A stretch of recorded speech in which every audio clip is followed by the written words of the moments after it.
देवकीनन्दनः कृतानाहृदयं तस्य शान्त्यर्थे विनियुज्यते विश्वं विष्णुं महाविष्णुं प्रभविष्णुं महेश्वरम्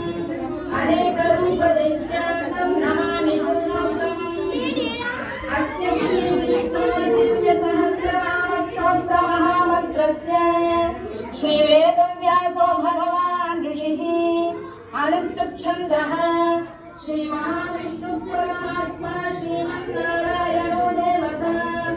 अमृतांशोद्भवो भानुरिति बीजम् देवकीनन्दनसृष्टेति शक्तिः उद्भवः शोभनो देव इति परमो मन्त्रः शङ्खवृन्नन्दकी चक्रीति कीलकम् शास्त्रधर्मा गदाधर इत्यर्थम् तथाङ्गपाणिरक्षोभ्य इति नेत्रम् कृतामानामदर्शामेति कवचम् आनन्दं परब्रह्मेति योनिः ऋतुसुदर्शनकाल इति स्कन्धः श्रीविश्वरूप इति ध्यानम् श्रीमहा